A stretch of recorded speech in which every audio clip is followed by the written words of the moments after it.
Alhamdulillah. Oke, ya bisa dimulai Mas Rizky.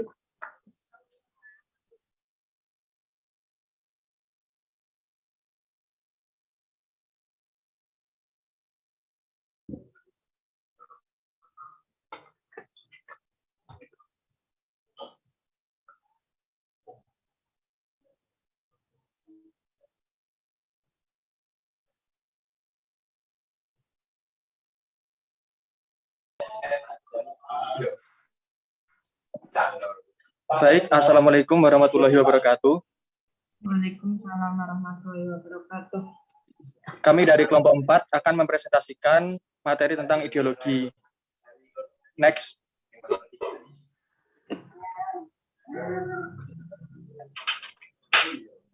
Sebelum itu, izinkan kami memperkenalkan anggota dari kelompok kami. Untuk kelompok kami beranggotakan, untuk yang pertama itu ada Devi Andina Pratiwi dengan absen 3. Selanjutnya ada Devina Oktavia Putri, absen 4. Ada Kilwi Maula Anuria, absen 10. Dan juga Rizky Tri Rahmawaldi, absen 18. Next.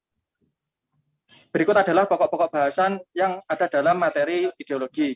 Untuk yang pertama ada pengertian. Pengertian ideologi. Ideologi berasal dari bahasa Yunani, idea adalah sebuah cita-cita, gagasan, dan ide. Sedangkan logos adalah sebuah ilmu pengetahuan atau ilmu hasil pemikiran dari suatu bangsa. Maka, ideologi adalah sebuah cita-cita atau gagasan yang bersumber dari hasil pemikiran yang berdasarkan ilmu pengetahuan. Ideologi menurut istilah nilai dasar yang dijunjung tinggi sebagai pedoman. Ideologi menurut beberapa ahli, ada 4, yakni ada menurut Thomas Hobbes, Gunawan Setiarto, Karl Marx, dan yang keempat adalah Descartes. Untuk yang pertama ada Thomas Hobbes berpendapat bahwa ideologi adalah seluruh cara untuk melindungi kekuasaan pemerintahan agar dapat bertahan dan mengatur rakyat. Menurut Gunawan Setiarto, ideologi adalah kumpulan ide, gagasan, akidah yang melalui proses berpikir yang menghasilkan aturan-aturan dalam kehidupan. Menurut Karl Marx, ideologi adalah paduan atau gabungan pemikiran mendasar dari suatu konsep. Menurut Descartes, ideologi adalah adalah studi terhadap ide-ide atau pemikiran tertentu. Next. Untuk bahasannya kedua ada sifat-sifat dari ideologi. Nah, sifat-sifat dari ideologi yakni ada terbuka. Ideologi terbuka adalah nilai-nilai dan cita-cita yang bersumber dari kekayaan adat istiadat, budaya, dan masyarakat religius. Ciri khas dari ideologi terbuka adalah menerima adanya perubahan. Untuk sifat yang kedua ada tertutup. Ideologi tertutup adalah nilai-nilai dan cita-cita yang berdasarkan hasil dan pemikiran secara individu maupun kelompok yang berkuasa, dan masyarakat berkorban demi ideologinya. Ciri khas dari ideologi ini adalah menolak adanya perubahan. Untuk sifat yang ketiga ada partikular. Ideologi partikular adalah nilai-nilai dan cita-cita yang berdasarkan keyakinan yang tersusun secara sistematis dan berkaitan erat dengan kepentingan kelas sosial tertentu. Yang keempat ada komprehensif. Ideologi komprehensif adalah ideologi yang mengakomodasikan nilai-nilai dan cita-cita yang bersifat menyeluruh tanpa berpihak pada golongan tertentu atau melakukan transformasi sosial secara besar-besaran menuju bentuk tertentu. Next. Untuk yang ketiga ada fungsi ideologi. Fungsi ideologi. Yang pertama, sebagai bekal seseorang dalam menentukan identitasnya. Yang kedua, sebagai pendorong seseorang dalam menjalankan kegiatan dan mencapai tujuan. Yang keempat, sebagai pedoman dan pegangan bagi seseorang untuk melangkah dan bertindak. Selanjutnya, sebagai alat dalam mengatasi pertentangan, konflik, atau ketegangan sosial. Dan yang terakhir ada sebagai pengetahuan dan landasan dalam memahami dunia serta kejadian di sekitarnya. Next. Selanjutnya untuk unsur ideologi akan dijelaskan oleh teman saya. Baik, terima kasih untuk waktunya. Sekarang saya akan menjelaskan tentang unsur ideologi. Next.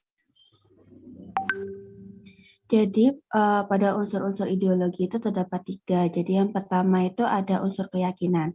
Unsur keyakinan adalah ideologi harus memiliki suatu gagasan, cita-cita, maupun ide yang tersusun secara sistematis dan tegas agar mudah diyakini oleh masyarakat. Nah, jadi setiap ideologi itu mengandung ilmu dasar yang dapat menggambarkan suatu keyakinan yang dapat diimplementasikan atau diterapkan oleh pendukungnya. Di sini tuh pendukung itu maksudnya rakyat dalam mencapai suatu tujuan bersama. Kemudian ada unsur yang kedua yaitu unsur mitos. Nah, pada ideologi ini harus memiliki rakyat yang bisa dijadikan sebagai pengikut dan pendukung dari adanya ideologi. Jadi dari unsur mitos ini memiliki paham yang intinya itu membuat suatu mitos yang dari ajaran-ajaran tertentu dan para anggota itu akan menjadi pengikut maupun penganut dari ideologi tersebut.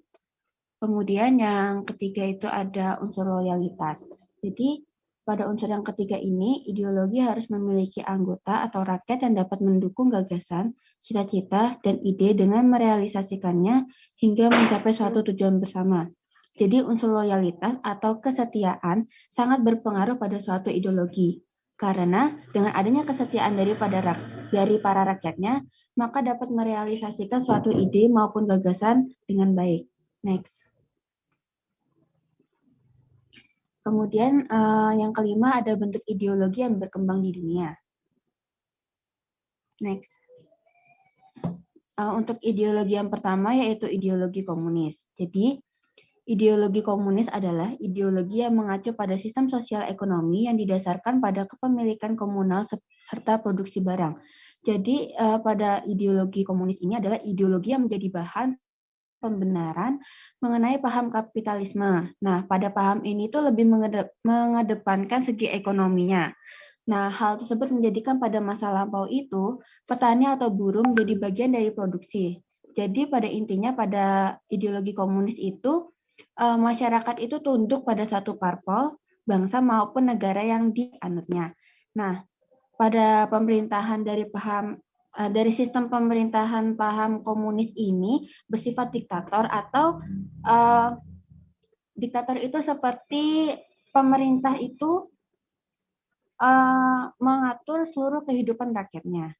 Kemudian tujuan dari ideologi komunis ini untuk menggantikan kepemilikan pribadi dengan kepemilikan publik. Kemudian ciri-ciri dari ideologi komunis itu yang pertama ada mengajarkan tentang teori perjuangan kelas atau kelompoknya.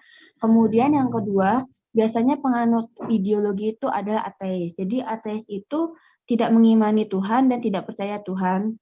Dan agama itu dianggap racun, jadi harus dijauhkan. Kemudian yang ketiga ada kepemilikan barang menjadi milik bersama. Yang keempat ada kepentingan kelompok lebih penting. Terus yang kelima ada penghapusan adanya kelas sosial. Dan juga terjadi monopoli yang dapat merugikan masyarakat. Kemudian kelebihan dari paham ini itu karena pemerintahannya itu diatur oleh pemerintah secara meluas, jadi pada negara yang memiliki paham ideologi ini itu jarang terjadi krisis ekonomi karena kan semuanya diatur oleh pemerintah. Kemudian negara penganut komunis itu antara lain ada Rusia, Cina, Vietnam, Laos, Kuba, Korea Utara, Rumania, Bulgaria, dan Polandia. Next. Kemudian ideologi yang kedua yaitu ideologi liberal. Jadi ideologi liberal itu adalah ideologi yang mengacu suatu paham yang menghendaki adanya kebebasan. Kebebasan yang dimaksud di sini adalah kebebasan untuk bertempat tinggal, kemerdekaan pribadi, menantang penindasan, perlindungan pribadi, dan hak milik. Jadi paham liberal ini itu lebih menuntut adanya pertukaran gagasan, ide, dan cita-cita yang bebas. Jadi kayak sesuatu yang masuk ke dalam liberal ini malah diterima. Nah, pemerintahan dari paham liberal ini kan bersifat demokrasi, tetapi transparan dan menolak adanya pembatasan terhadap kepemilikan individu. Jadi liberal ini bertolak belakang dengan komunis. Kemudian ciri-ciri dari ideologi liberal ini Yang pertama, setiap orang itu memiliki hak yang sama untuk mempunyai alat produksi dan bebas dalam melakukan aktivitas perekonomian. Yang kedua, setiap orang memiliki hak yang sama untuk bisa berusaha dan bersaing dengan sesama pelaku ekonomi lainnya. Yang ketiga, campur tangan pihak pemerintah dalam sistem ekonomi liberalis sangat terbatas, namun tidak menutup kemungkinan adanya intervensi demi menutup celah monopoli. Yang keempat, setiap harga barang yang ada di pasar sudah ditentukan oleh permintaan dan penawaran yang dilakukan secara bebas. Yang kelima, setiap aktivitas produksi dilakukan demi mendapatkan keuntungan dan pelaku ekonomi bisa mengeruk keuntungan sebesar-besarnya. Kemudian negara penganut liberal ini ada Amerika Serikat, Inggris, Prancis, Korea Selatan, dan lain-lain. Next. Kemudian akan dilanjutkan oleh teman. Baik, untuk selanjutnya itu ada ideologi fasisme. Jadi ideologi fasisme itu merupakan ideologi yang dijalankan dengan absolut dan tegas, tidak percaya pada politik demokrasi dan meyakini seseorang pemimpin yang karismatik dan otoriter. Jadi bisa dikatakan ideologi fasisme itu adalah ideologi yang biasanya itu anti komunisme, anti demokrasi, anti individualis, anti liberal dan lain sebagainya. Untuk ciri-ciri dari ideologi fasisme itu adalah yang pertama tidak percaya pada kemampuan nalar, yang kedua pengingkaran derajat manusia. Jadi menurut ideologi fasisme ini apabila manusia itu diadakan derajatnya itu malah justru mendorong adanya idealisme pada mereka. Itu kemudian yang ketiga ada pemerintahan yang diberikan wewenang untuk mengendalikan kegiatan BNI-nya. Kemudian yang keempat itu ada orang yang akan dibuat sepaham dan menjalani disiplin tertentu dalam rangka meraih tujuan moral dan kultural. Untuk negara penganutnya sendiri ada rezim Nazi Jerman, kemudian ada fasis Italia, imperialisme Jepang, serta peronista Argentina. Next. Kemudian ada perbandingan ideologi Pancasila dengan ideologi lain, ditinjau dari aspek politik hukum. Jadi dari ideologi liberalisme itu dari segi politik hukumnya itu untuk melindungi individu dan dalam politik lebih mementingkan individu. Kemudian untuk dari ideologi komunisme itu demokrasi rakyat, berkuasa mutlak pada satu partai politik dan hukum untuk melanggengkan komunis. Kemudian dari segi ideologi Pancasila itu menggunakan demokrasi Pancasila dan hukum sangat menjunjung tinggi keadilan dan keberadaan individu serta masyarakat. Kemudian dari segi ekonomi untuk ideologi liberalisme itu peran negara sangat kecil, kemudian swasta mendominasi dan monopolisme. Untuk dari segi ideologi komunisme, ekonominya itu peran negara sangat dominan terhadap dan terdapat monopoli negara. Kemudian untuk ideologi Pancasila itu sistem ekonominya peran negara adalah untuk tidak terjadinya monopoli dan lain-lain yang menyebabkan kerugian pada rakyatnya. Kemudian dari segi aspek agama untuk ideologi liberalisme itu agama itu urusan dari setiap pribadi ya, jadi bebas untuk beragama dan bebas untuk tidak beragama. Untuk ideologi komunisme itu agama itu adalah racun bagi masyarakat dan agama harus dijauhkan dari masyarakat.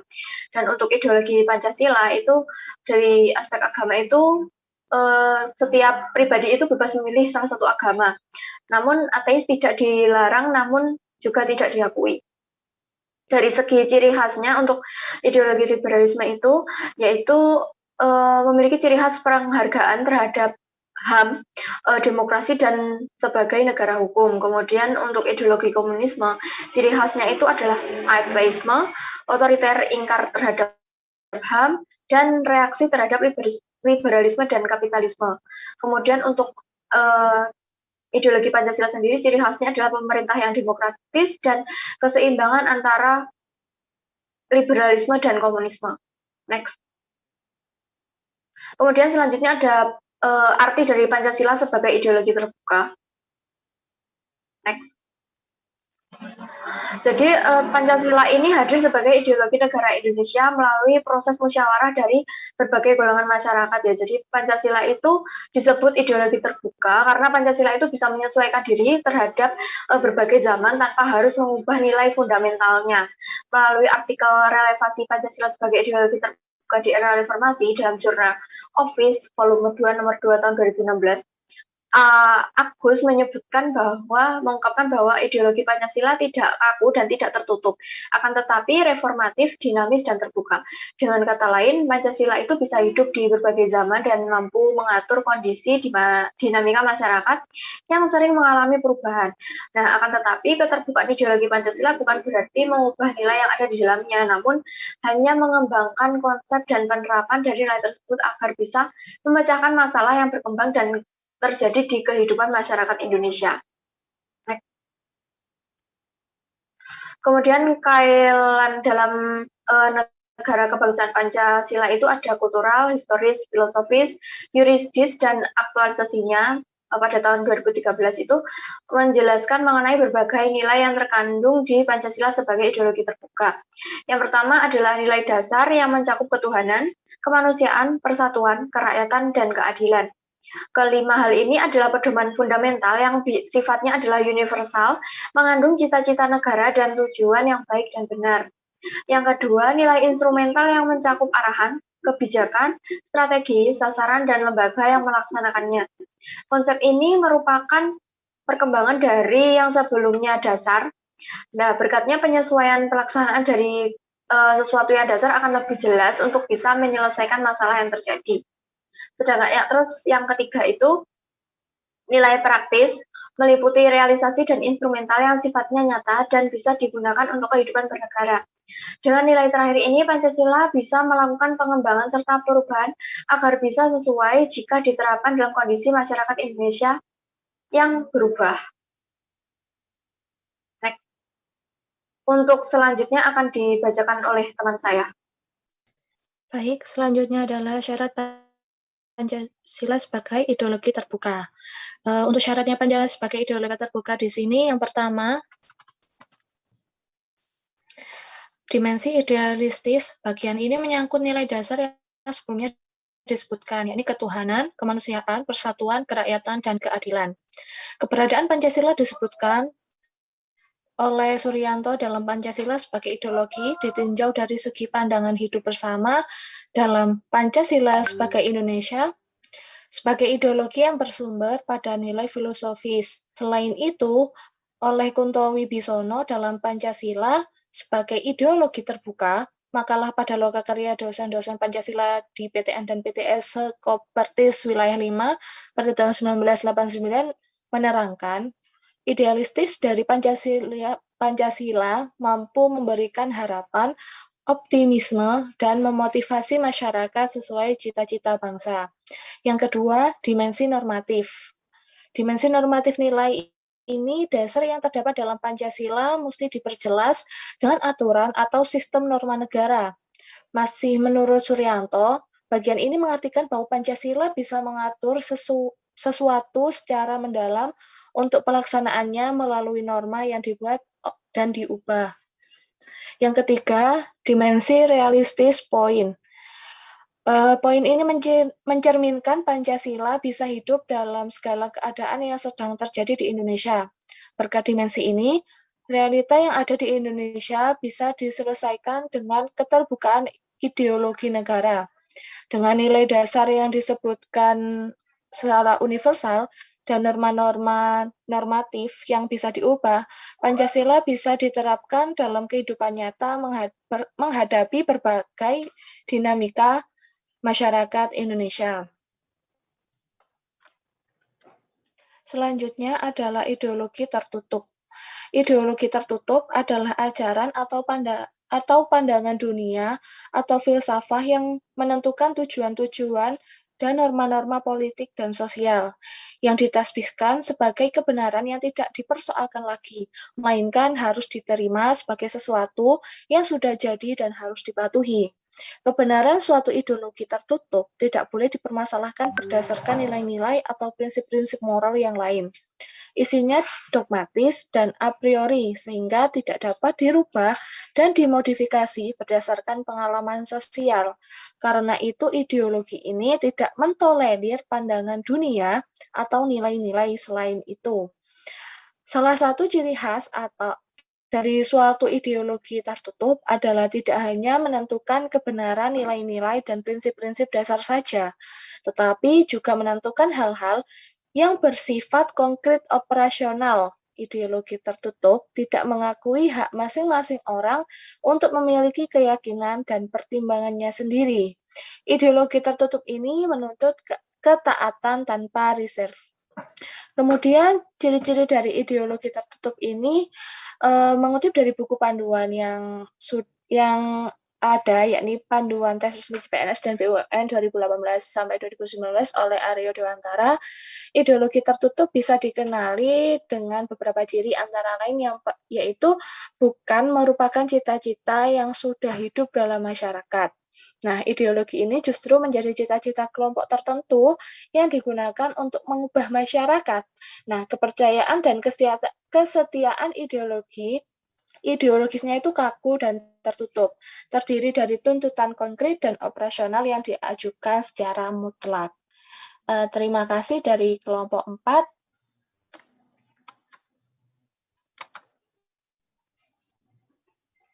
Mungkin ada yang ingin ditanyakan, dipersilakan. Permisi.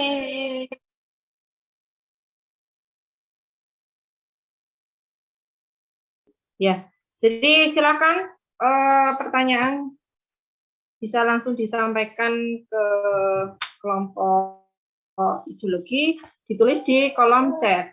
Untuk selanjutnya, kelompok hak asasi manusia. Sudah siap? Bu, izin share screen. Oh iya.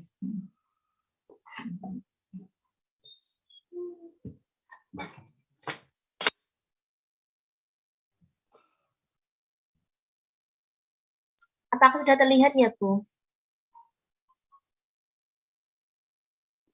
Sudah, Mbak. Baiklah.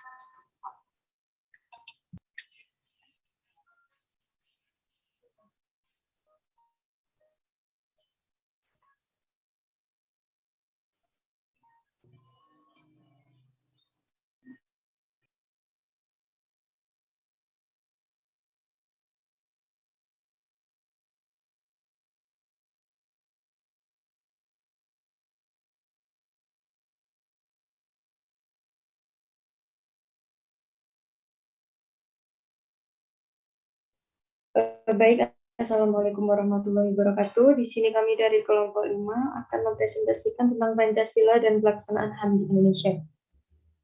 Yang beranggotakan ada Nanda Fitri, Nur Sadia, Salsa.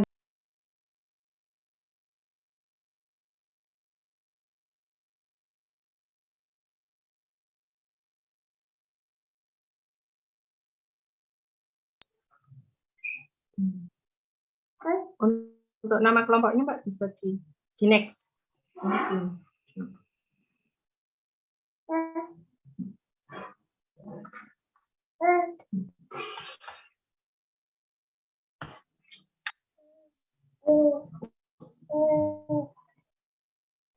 lanjut.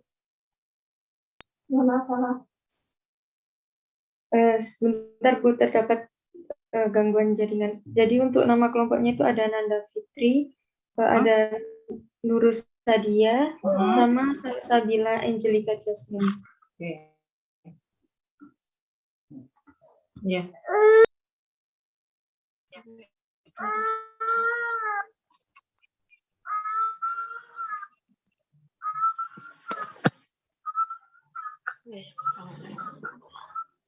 Assalamualaikum warahmatullahi wabarakatuh. Di sini kami dari kelompok 5 akan menjelaskan mengenai Pancasila dan pelaksanaan HAM di Indonesia. Next. Ya, Pak Ibu.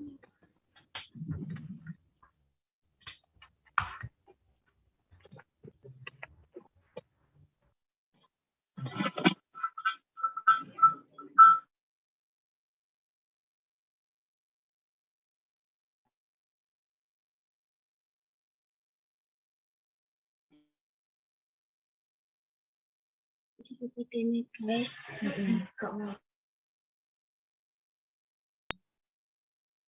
Trouble kan, Mbak?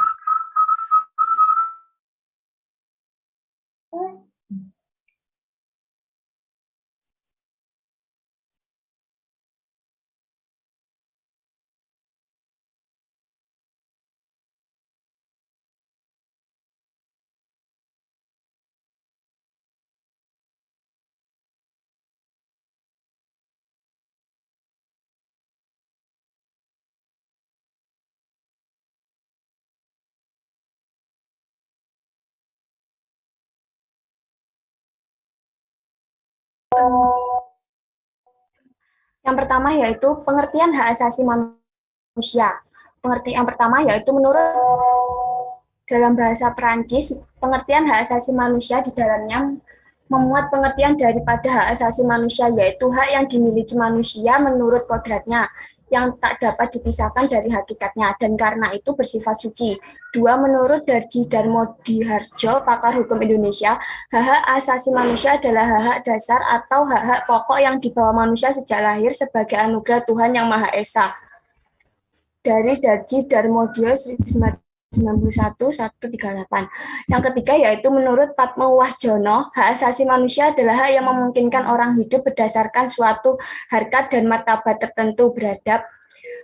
Yang keempat yaitu menurut ketetapan MPR RI nomor 17 MPR 1998 tentang hak asasi manusia disebutkan, yaitu hak asasi manusia adalah hak sebagai anugerah Tuhan Yang Maha Esa yang melekat pada diri manusia, bersifat kodrati, universal, dan abadi, berkaitan dengan harkat dan martabat manusia. Yang kelima yaitu menurut Undang-Undang Nomor 39 Tahun 1999 tentang hak asasi manusia disebutkan, hak asasi manusia adalah seperangkat hak yang melekat pada hakikat dan keberadaan manusia sebagai makhluk Tuhan Yang Maha Esa, dan merupakan anugerahnya yang wajib dihormati, dijunjung tinggi, dan dilindungi oleh negara, hukum, pemerintah, dan setiap orang, demi kehormatan serta perlindungan harkat martabat manusia. Selanjutnya yaitu ada ciri-ciri hak asasi manusia, ada hakiki, ada pada setiap diri manusia sebagai makhluk Tuhan. Yang kedua ada universal, artinya hak itu berlaku untuk semua orang. Yang ketiga ada permanen dan tidak dapat dicabut. Yang keempat ada tak dapat dibagi, artinya semua orang berhak mendapatkan semua hak. Next. Unsur-unsur yang ada di dalam setiap pengertian dari hak asasi manusia. Yang pertama yaitu hak yang dimiliki menurut kodratnya. Yang kedua yaitu hak itu melekat pada diri manusia. Yang ketiga yaitu dia merupakan pemberian Tuhan. Yang keempat adalah hak itu harus dipertahankan. Yang kelima itu hak itu bersifat suci dan luhur. Yang keenam yaitu universal, dimiliki manusia tanpa perbedaan.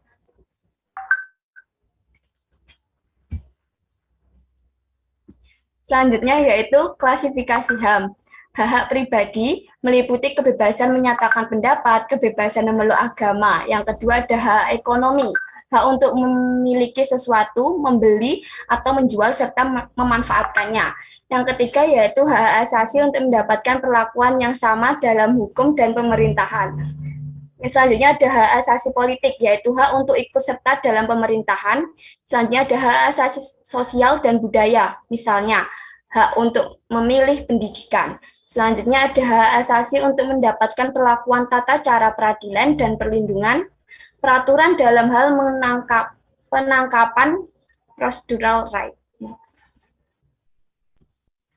Dasar-dasar hak asasi manusia tertuang dalam Undang-Undang Dasar 1945 Republik Indonesia. Selanjutnya dapat ditemukan dalam sejumlah pasal batang tubuh Undang-Undang Dasar. Yang pertama yaitu pasal 27 ayat 1 yang berbunyi, segala warga negara bersamaan kedudukannya dalam hukum dan pemerintahan dan wajib menjunjung hukum dan pemerintahan itu dengan tidak ada kecualinya. Kedua yaitu pasal 28 yang berbunyi kemerdekaan berserikat dan berkumpul mengeluarkan pikiran dengan lisan dan tulisan dan sebagainya ditetapkan dengan undang-undang. Yang ketiga yaitu pasal 29 ayat 2 yang berbunyi, negara menjamin kemerdekaan tiap-tiap penduduk untuk memeluk agamanya masing-masing dan untuk beribadat menurut agamanya dan kepercayaannya itu. Yang keempat, pasal 30 ayat 1 yang berbunyi, tiap-tiap warga negara berhak dan wajib ikut serta dalam usaha pembelaan negara. Yang kelima yaitu pasal 31 ayat 1 yang berbunyi, tiap-tiap warga negara berhak mendapatkan pengajaran. Selanjutnya adalah hubungan antara Pancasila dan hak asasi manusia di Indonesia. Yang pertama pada sila pertama yaitu yang berbunyi ketuhanan yang Maha Esa, yaitu menjamin hak kemerdekaan untuk memeluk agama, melaksanakan ibadah, dan menghormati perbedaan agama. Sila tersebut mengamanatkan bahwa setiap warga negara bebas untuk memeluk agama dan kepercayaannya masing-masing. Hal itu selaras dengan Deklarasi Universal tentang Hak Asasi Manusia, Pasal 2, yang mencantumkan perlindungan terhadap hak asasi manusia. Untuk sila kedua akan dijelaskan oleh Nurus. Baik, selanjutnya yaitu sila kemanusiaan yang adil dan beradab, menempatkan hak setiap warga negara pada kedudukan yang sama dalam hukum serta memiliki kewajiban dan hak yang sama untuk mendapatkan jaminan dan perlindungan undang-undang. Sila kedua mengamanatkan adanya persamaan derajat, persamaan hak, persamaan kewajiban antara sesama manusia, sebagaimana tercantum dalam pasal 7 Deklarasi HAM PBB yang melarang adanya diskriminasi. Selanjutnya, sila persatuan Indonesia mengamanatkan adanya unsur pemersatu di antara warga negara dengan semangat rela berkorban dan menempatkan kepentingan bangsa dan negara di atas kepentingan pribadi atau golongan. Hal ini sesuai dengan prinsip HAM pasal 1 bahwa semua orang dilahirkan merdeka dan mempunyai martabat dan hak yang sama. Mereka dikaruniai akal dan hati nurani dan hendaknya bergaul satu sama lain dalam persaudaraan. Selanjutnya, sila kerakyatan yang dipimpin oleh hikmat kebijaksanaan dalam permusyawaratan perwakilan dicerminkan pada kehidupan pemerintahan bernegara dan bermasyarakat yang demokratis, menghargai hak setiap warga negara untuk bermusyawarah mufakat yang dilakukan oleh adanya tekanan, paksaan, ataupun intervensi yang membelenggu hak-hak partisipasi masyarakat. Inti dari sila ini adalah musyawarah dan mufakat dalam setiap penyelesaian masalah dan mengambil keputusan sehingga setiap orang tidak dibenarkan untuk mengambil tindakan sendiri atas inisiatif sendiri yang dapat mengganggu kebebasan orang lain. Hal ini sesuai pula dengan Deklarasi HAM. Sila keadilan sosial bagi seluruh rakyat Indonesia mengakui hak milik perorangan dan dilindungi pemanfaatannya oleh negara serta memberi kesempatan sebesar-besarnya pada masyarakat. Asas keadilan dalam HAM tercermin dalam sila ini, di mana keadilan di sini ditujukan bagi kepentingan umum, tidak ada pembedaan atau diskriminasi antar individu. Selanjutnya yaitu sejarah perjuangan dan penegakan HAM di Indonesia. Pada periode sebelum kemerdekaan, yaitu 1908 sampai 1945, dalam organisasi pergerakan Budi Utomo telah memperhatikan masalah kebebasan di Indonesia. Menurut pemikiran Budi Utomo, kebebasan adalah bebas untuk berserikat atau berkelompok, dan bebas mengeluarkan pendapat. Maka dari itu, dibuatlah Serikat Pekerja pertama pada tahun 1912 yang terdiri dari dua serikat, yaitu Serikat Pekerja Kereta Api dan Tram, dan juga Serikat Pekerja Bumi Putra.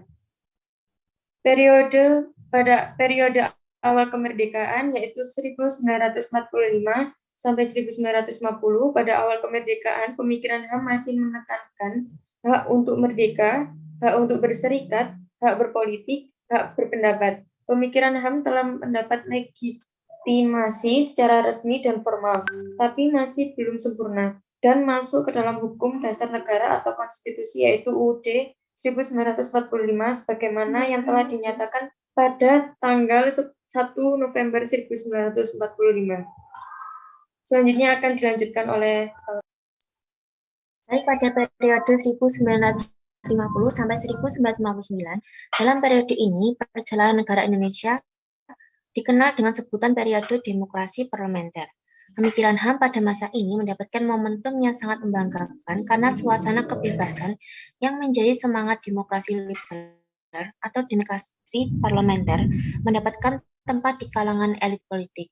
Bahkan menurut Bagnir Manan, pemikiran dan aktualisasi HAM pada periode ini mengalami bulan pertama. Semakin banyak tumbuh partai politik dengan beragam ideologinya masing-masing. Kedua yaitu adanya kebebasan pers. Next. Lalu pada tahun 1959 sampai 1966, pada periode ini sistem pemerintah yang berlaku adalah sistem demokrasi terpimpin. Sebagai reaksi penolakan Soekarno terhadap sistem demokrasi parlementer. Pada sistem ini, kekuasaan terpusat dan berada di tangan presiden. Akibat dari sistem demokrasi terpimpin, presiden melakukan tindakan inkonstitusional baik dalam tataran suprastruktur politik maupun dalam tataran infrastruktur. Dalam kaitannya dengan HAM, telah terjadi pemasungan hak asasi manusia masyarakat, yaitu hak sipil dan hak politik, seperti hak untuk berserikat, berkumpul, dan mengeluarkan pendapat. Dengan kata lain, terjadi sikap restriktif terhadap hak sipil dan hak politik warga negara. Next. Lalu pada tahun 1966 sampai 1998, pada masa ini kurang lebih ada 3 pelanggaran HAM dalam praktek politiknya. Pertama, ini sekarang masih cukup populer, yaitu represi politik oleh aparat negara, sekalipun intensitasnya mengalami penyusutan.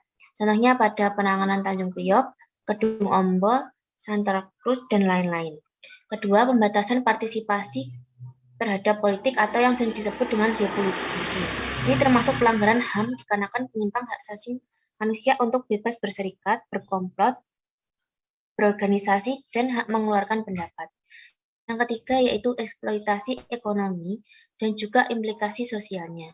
Ini juga merupakan bentuk pelanggaran HAM yang masih sering dijumpai sampai sekarang, baik dilakukan secara terorganisir maupun yang tidak terorganisir.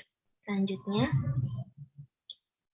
ini pada tahun 1998 sampai sekarang, yaitu pergantian rezim pemerintahan pada tahun 1944 memberikan pengaruh yang sangat luar biasa pada kemajuan dan pelindungan HAM di Indonesia. Pada saat itu mulai diadakan pengkajian terhadap beberapa kebijakan pemerintah Orde Baru yang berlandaskan dengan kemajuan pelindungan HAM. Selanjutnya dilaksanakan penyusunan peraturan perundang-undangan yang berkaitan dengan keberlakuan HAM dalam kehidupan ketatanegaraan dan kemasyarakatan di Indonesia. Next. Di sini ada lembaga penegakan HAM di Indonesia, yaitu pertama Komunis Nasional Hak Asasi Manusia atau yang kita sebut dengan Komnas HAM. Yang kedua ada Komisi Nasional Anti Kekerasan Terhadap Perempuan. Yang ketiga ada Lembaga Bantuan Hukum Komisi untuk Orang Hilang dan Anti Kekerasan atau Kontras. Yang keempat ada Komisi Nasional Perlindungan Anak. Yang kelima ada Lembaga Studi dan Advokasi Hukum. Lalu ada Pengadilan HAM. Next. Di sini ada kasus pelanggaran HAM. Di sini pada kelompok kami, next. Ini kita memberikan contoh yaitu kerusuhan Papua dan Papua Barat. Next. Yang terjadi pada Agustus 2019, yaitu pasca tindakan rasisme aparat kepada mahasiswa Papua di Surabaya dan Malang. Ini peristiwa yang terjadi pada saat itu dimulai di Manokwari, Papua Barat, dan meluas ke beberapa wilayah lainnya, seperti Sorong, Jayapura, Wamena, Fakfak, dan Timika. Beberapa hari kemudian, dalam kerusuhan itu, massa memblokade sejumlah ruas jalan dan membakar beberapa fasilitas umum, kendaraan, bandara, lapas, hingga kantor pemerintahan, seperti kantor DPR di Papua Barat. Ya, di sini terjadi diskriminasi dan aksi rasisme terhadap masyarakat Papua oleh aparat keamanan dinilai sebagai bentuk pelanggaran HAM. Aksi unjuk rasa mahasiswa siswa di Kota Wamena, Papua, Senin 23 Agustus 2019 juga berujung rusuh. Untuk rasa yang berujung rusuh itu diduga dipicu oleh perkataan bernada rasial seorang guru terhadap siswanya di Wamena. Terhadap 30 orang tewas akibat kerusuhan ini. Ketua Komisi Nasional Hak Asasi Manusia, Ahmad Taufan Danamik, menyatakan pihaknya menemukan dugaan 10 orang Papua tewas berkait kerusuhan di Wamena, Papua. Namun, 10 orang tersebut belum tercatat oleh pihak keamanan. Temuan ini didapat Komnas HAM setelah tim Komnas HAM mendatangi Wamena pada 13-17 Oktober 2019 untuk mendalami kasus pasca kerusuhan.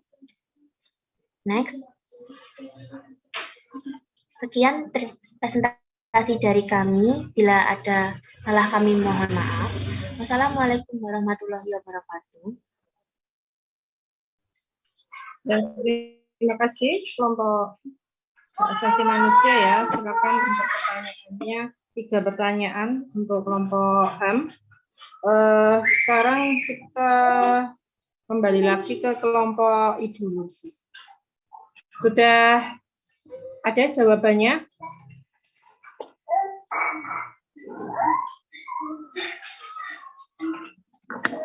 Kelompok ideologi. Baik Bu, sudah ada yang bisa menjawab. Untuk pertanyaan dari Erika ya Bu ya. Jadi isi pertanyaannya itu pada ideologi kan terdapat unsur-unsur. Nah, jika salah satu dari unsur tersebut tidak ada, apakah ideologi tetap bisa disebut ideologi? Nah, jadi kalau kita ditinjau dari Pancasila kan, jadi kan Pancasila itu kan memiliki 5 sila.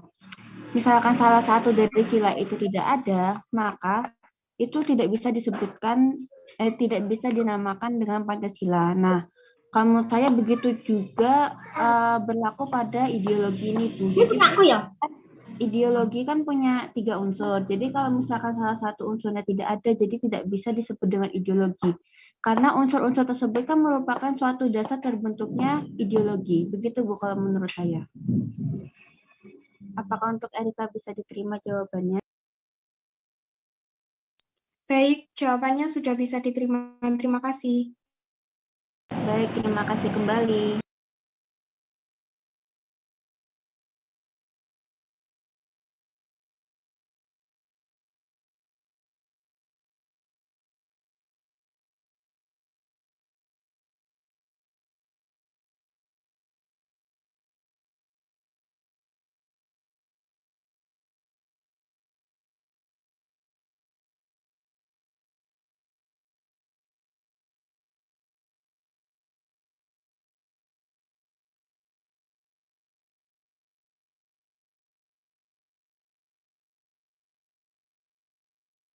Baik, selanjutnya izin menjawab untuk pertanyaannya dari Muhammad Dika.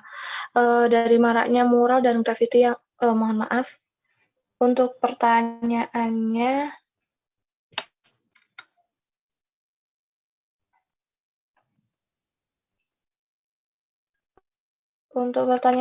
dari Dika itu, Indonesia memiliki ideologi Pancasila. Entah mengapa nilai-nilai dari Pancasila pada sila kelima, keadilan sosial bagi seluruh rakyat Indonesia, mulai memudar bahkan mungkin hilang di era ini.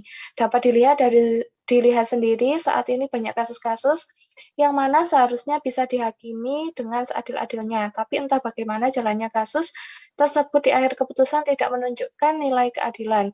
Dan seakan-akan keadilan selalu berpihak pada orang yang memiliki uang. Menurut sudut pandang kelompok kalian, bagaimana pandangan nilai ideologi pada era ini dan apa seharusnya kita melakukan sebagai warga negara ini? Apakah hanya pasrah dan menerima ketidakadilan ataukah kelompok Anda memiliki solusi yang terbaik? Untuk hal ini, kan Pancasila itu ideologinya terbuka, bisa menerima perubahan. Juga kan demokrasi ya. Nah, memang kalau kita lihat memang banyak yang seperti itu. Tapi kan kita di sini juga punya hak berpendapat. Kalau dari kita sebaiknya nantinya kita selalu menyuarakan aspirasi kita. Dan mungkin dari yang teman-teman lihat masih banyak yang berpihak pada uang.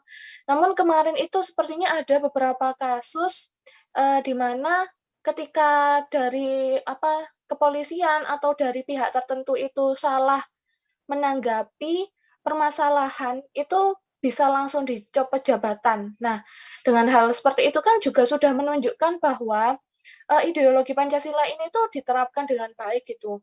Dan juga menerima saran dari masyarakat bagaimana sih itu penerapannya yang baik. Nah, seperti itu juga. Terus kalau kita juga nggak boleh berpasrah kan. Kita juga harus bisa mengungkapkan mana yang baik dan mana yang buruk. Terus kan pemerintah itu kan berjalannya juga sesuai demokrasi. Nah, digunakan aja sebaik-baiknya gitu seperti kami. Itu dari pendapat kelompok kami. Mungkin dari teman-teman saya ada yang mau menambahkan, dipersilahkan. Atau sudah dapat dipahami mengenai jawaban. Mana Mas Dika?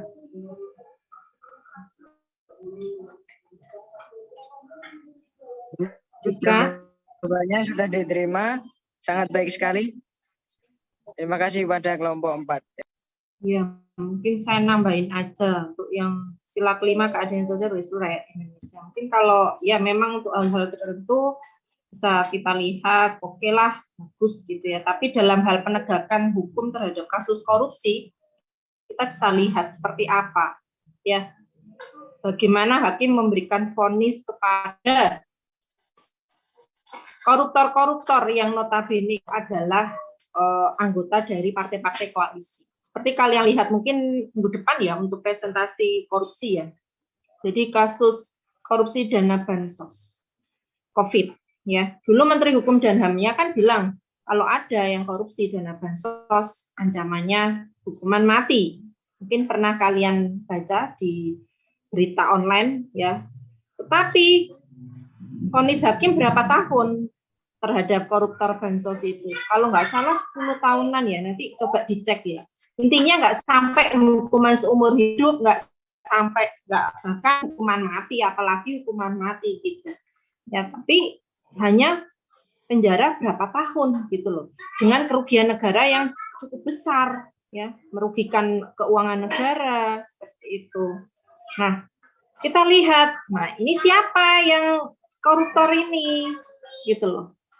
Koruptor ini ya karena dari partai koalisi, partai penguasa gitu. Makanya hakim tadi menurut saya tidak adil, tidak seimbang, mentang-mentang dia dari partai koalisi, coba dari partai oposisi, habis itu bisa aja nanti dihukum sampai seumur hidup gitu ya. Menurut saya memang penegakan hukum di Indonesia kalau kaitannya dengan sila kelima itu belum sepenuhnya ya bagus seperti itu. Ya, jadi hukum itu kalau kita istilahnya hukum itu tumpul ke mana? Ke atas, tajam ke bawah ya. Nah, di sini hukum itu tumpul ke kawan ya, tajam ke lawan gitu. Jadi siapa kawannya? Oh, ini kawanku, berarti hukumnya nih ya. Oh, ini lawanku, tajam. Bisa dipahami? Itu ya istilahnya tuh seperti itu. Oke, silakan dilanjutkan lagi. Baik, di sini saya akan menjawab pertanyaan dari Nurus dengan pertanyaannya tadi, ideologi komunis itu termasuk dari sifat ideologi yang apa di antara 4 sifat ideologi. Jadi menurut saya sendiri itu ideologi komunis itu termasuk dalam ideologi tertutup karena dilihat dari ciri-ciri maupun definisinya itu dari ciri-ciri tadi kan mengutamakan kepentingan kelompok kan ya. Nah, namun di sisi lain seiring dengan berkembangnya zaman itu kan kita juga harus memiliki kepentingan pribadi, kepentingan individu gitu. Jadi menurut saya ideologi komunis itu ideologi tertutup. Kemudian selain bersifat tertutup, juga bersifat komprehensif karena seperti yang saya jelaskan tadi, jadi ideologi komunis itu kan sangat mementingkan kepentingan kelompok, jadi termasuk ke dalam sifat dari komprehensif. Dari jawaban saya, apakah bisa diterima? Baik, bisa diterima. Terima kasih. Masih ada satu ya?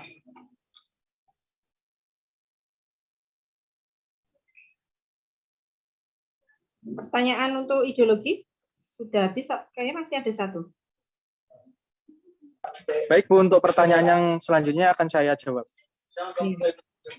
Jadi pertanyaan yang selanjutnya itu ditanyakan oleh Herjuna. Pertanyaannya yaitu negara mana sajakah yang merancang atau membentuk ideologinya sendiri seperti Indonesia. Jadi berdasarkan beberapa sumber, kelompok kami mendapatkan beberapa negara yang membentuk ideologinya sendiri seperti Uni Soviet dengan ideologi Stalinisme, yakni pada tahun 1929 sampai 1953.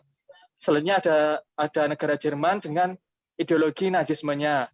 Selanjutnya ada Prancis dengan ideologi Gaullisme dan Jepang dengan ideologi Hakko-Ichiu. Seperti itu, Bu. Ya. Terima kasih. Apakah mungkin Herjuna jawabannya sudah bisa diterima? Oh iya, terima kasih atas jawabannya. Oke. Oke, saya rasa cukup jawabannya sudah cukup ini ya, komplit. Selanjutnya kelompok HAM. Ada 3 pertanyaan ya dari Mbak Putri, dari Mas Dika sama Mbak Aziza. Silakan mau jawab. Siapa dulu nih?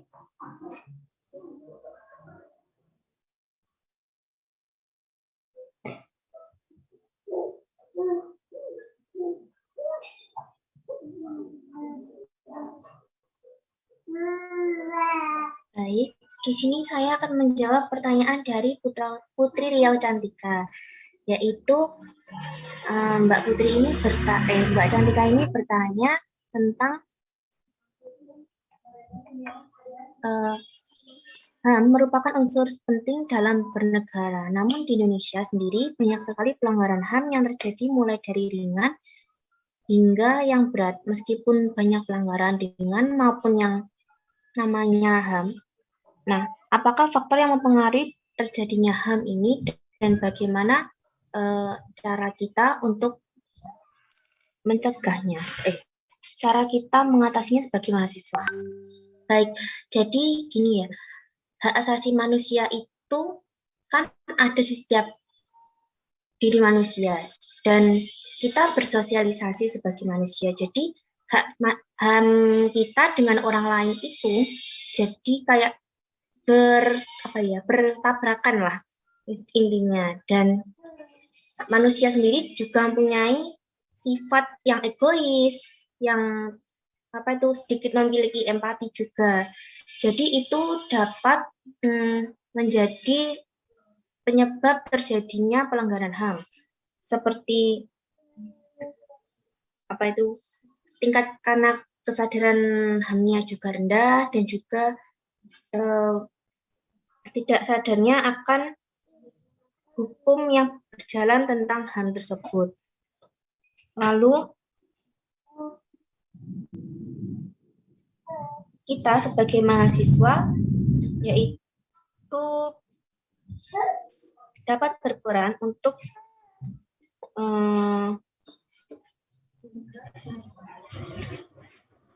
memiliki strategi taktik berikut seperti menggunakan parlemen jalanan sebagai taktik gerakan ketika pelanggaran yang terjadi, lalu membangun jejaring gerakan HAM dengan lembaga-lembaga yang relevan dan penting, misalnya Komnas HAM, Komisi Hukum DPR RI, Mahkamah Konstitusi, LSM, dan kelompok lainnya. Lalu kita juga melakukan advokasi di kebijakan untuk memastikan bahwa pola, struktur, dan kelembagaan negara betul-betul ramah terhadap penghormatan. Gitu. Dapat dipahami? Gimana Mbak Putri?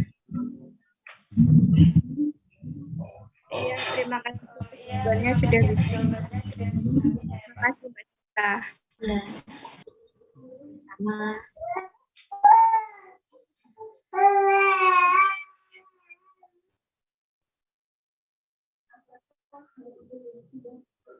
Oke, silakan. Izin masuk, izin menjawab. Ya, di sini saya akan menjawab pertanyaannya dari Mas Dika. Pertanyaannya itu, dari maraknya mural dan grafiti yang menuliskan turut berduka cita atas hilangnya sila kelima itu karena apa? Kalau menurut saya itu karena kan di Indonesia kan keadilannya kurang ya sekarang, karena biasanya itu yang hukum pemerintah itu yang punya salah itu kadang dihukumnya cuma sedikit, sedangkan yang rakyat biasa yang cuma ya masalah sepele itu bisa hukumannya bisa banyak seperti itu. Terus dan menurut saya keadilan, pertanyaan selanjutnya yaitu, dan menurut saya keadilan di Indonesia ini sangatlah buruk dikarenakan banyaknya kasus yang beredar, seperti ada orang yang hanya mencuri ayam bisa dipenjara selama 7 tahun dan para koruptor dipenjara hanya karena beberapa tahun saja, padahal bisa dilihat lebih merugikan koruptor daripada si pencuri ayam tersebut. Sebagai pemuda Indonesia, gimana tanggapan Anda tentang kejadian ini? Kalau menurut saya sendiri itu pemerintah harus mengevaluasi lagi ya keadilan di Indonesia itu seperti apa, karena kan sekarang keadilannya kan kurang gitu. Dan kita sebagai pemuda Indonesia itu bisa untuk menyuarakan pendapat kita, aspirasi kita ke pemerintah gitu, agar bisa didengar demi kebaikan Indonesia sendiri, biar keadilannya itu lebih baik lagi.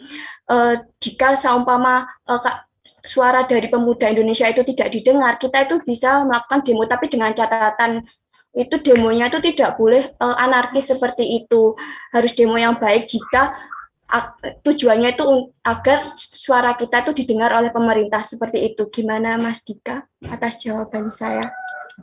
Terima kasih atas jawabannya, sangat memuaskan. Oke, selanjutnya Baik Bu, Aziza. izin menjawab pertanyaan dari Aziza, yaitu pertanyaannya apa tugas dari pengadilan HAM. Jadi tugas dari pengadilan HAM itu tertera pada Undang-Undang Republik Indonesia Nomor 26 Tahun 2000 pada pasal 4 tentang pengadilan HAM, yaitu bertugas dan berwenang memeriksa dan memutus perkara pelanggaran hak asasi manusia yang berat. Bagaimana, Aziza? Baik, jawabannya bisa saya terima. Terima kasih. Masih ada satu lagi ya? Iya Bu, baik Bu, izin menjawab pertanyaan dari Devi Andina. Jadi contoh lembaga penegakan HAM yang ada di dunia internasional itu salah satunya ada Majelis Umum PBB atau United National General Assembly, merupakan salah satu organisasi utama dari PBB yang setiap negara anggota PBB terwakili di dalamnya. Majelis Umum PBB ini dapat membuat prakarsa dan rekomendasi kerjasama internasional antar negara untuk mendorong kemajuan hubungan antar negara anggota di segala sektor, kemajuan hukum internasional dan mendukung hak perlindungan anak dalam hak asasi manusia. Bagaimana untuk Devi Andina? Baik, sudah bisa diterima. Terima kasih jawabannya. Oke, terima kasih ya untuk kelompok HAM. Ini bisa nggak di-on-kan semua ini kameranya? Jadi masih ada 2 materi ya yang belum dipresentasikan, yaitu mengenai demokrasi dan juga mengenai tipikor, tindak pidana korupsi. Insya Allah minggu depan ya, jadi tinggal 2, kita lanjutkan minggu depan habis itu nanti pertemuan selanjutnya kita review materi-materi yang sudah kita presentasikan ya, dan itu pun juga materi perkuliahan kita ya. Sebelum saya tutup, apa ada pertanyaan? Nggak ada ya. Kalau nggak ada, saya akhiri kuliah siang hari ini. Ya, selamat siang. Assalamualaikum warahmatullahi wabarakatuh. Waalaikumsalam warahmatullahi wabarakatuh. Terima kasih Bu. Terima kasih Bu. Waalaikumsalam warahmatullahi wabarakatuh. Terima kasih Bu. Ya.